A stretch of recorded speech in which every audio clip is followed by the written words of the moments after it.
Hi. 2025 ജനുവരി മുതൽ July വരെ ഞാൻ കണ്ട സിനിമകളിലെ ഏറ്റവും മികച്ച സിനിമ എന്ന് പറയാൻ പറ്റുന്നൊരു പടം ഇന്നലെ ഞാൻ കണ്ടു.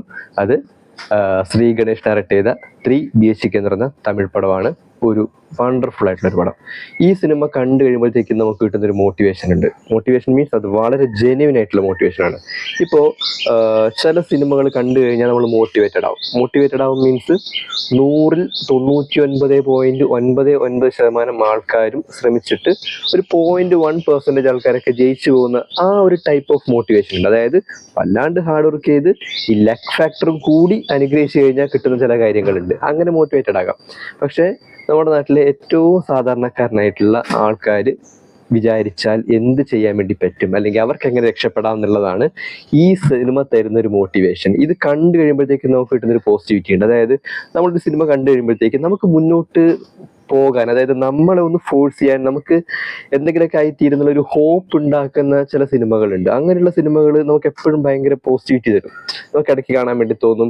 ഇത് തിയേറ്ററിൽ നിന്ന് കണ്ട് നമുക്ക് ഇറങ്ങി വരുമ്പോഴത്തേക്ക് കിട്ടുന്ന ഒരു പോസിറ്റീവായിട്ടുള്ളൊരു ഫീലിംഗ് ഉണ്ട്. അത് നമുക്ക് ഒരിക്കലും പറഞ്ഞ് കൺവേ ചെയ്യാൻ വേണ്ടി പറ്റില്ല. ഈ സിനിമ ശരിക്കും നിങ്ങൾ കണ്ടു നോക്കുക. തിയേറ്ററിൽ ആൾക്കാർ വളരെ കുറവായിരുന്നു കേട്ടോ, വളരെ കുറച്ച് ആൾക്കാരേ ഉള്ളൂ.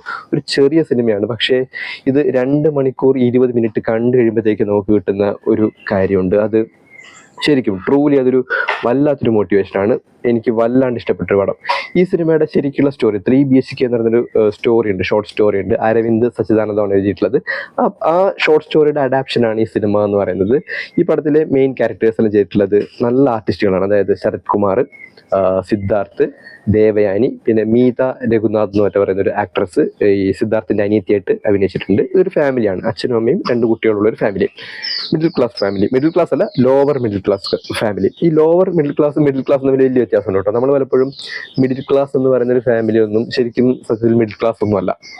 അതായത് മിഡിൽ ക്ലാസ് എന്ന് വെച്ചാൽ ഇപ്പോൾ ഒരു വർഷം ഒരാൾ പ്രത്യേകിച്ച് ജോലിക്കൊന്നും പോയിട്ടില്ലെങ്കിലും അവരുടെ ഫാമിലിക്ക് വലിയ കുഴപ്പമൊന്നുമില്ലാതെ ജീവിച്ചു പോകാൻ വേണ്ടി പറ്റുന്നുണ്ടെങ്കിൽ അതാണ് സത്യത്തിൽ മിഡിൽ ക്ലാസ് എന്ന് പറയുന്നത്. അല്ലാതെ ഇപ്പോൾ ഒരു മാസം ജോലിക്ക് പോകാതിരുന്നാലോ ഒരാഴ്ച ജോലിക്ക് പോകാതിരുന്നു കഴിഞ്ഞാലോ കടം വാങ്ങിയും പട്ടിണി കിടന്നും വല്ലാണ്ട് ഫിനാൻഷ്യലി സ്ട്രഗിൾ ചെയ്യുന്നുണ്ടെങ്കിൽ അത് ശരിക്കും ബിലോ, അതായത് ലോവർ മിഡിൽ ക്ലാസ് ഫാമിലിയാണ്.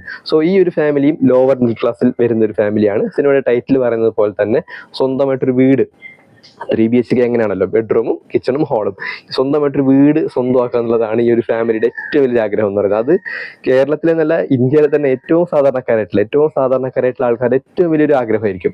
ഈ ചില യൂട്യൂബ് വീഡിയോസിലൊക്കെ ഈ ഫൈനാൻഷ്യൽ അഡ്വൈസേഴ്സ് എല്ലാം വന്ന് പറയാറുണ്ട്, സ്വന്തം വീട് വെക്കുക എന്ന് വെച്ചാൽ അത് ഭയങ്കര ഫിനാൻഷ്യലി ലയബിലിറ്റി ആണ്, ഒരിക്കലും അങ്ങനെ ചെയ്യാൻ വേണ്ടി പാടില്ല, വാടക വീടാണ് കുറച്ചുകൂടി പ്രോഫിറ്റ് എന്നൊക്കെ. അതൊക്കെ വെറും ബ്ലണ്ടറാണ്. അതായത്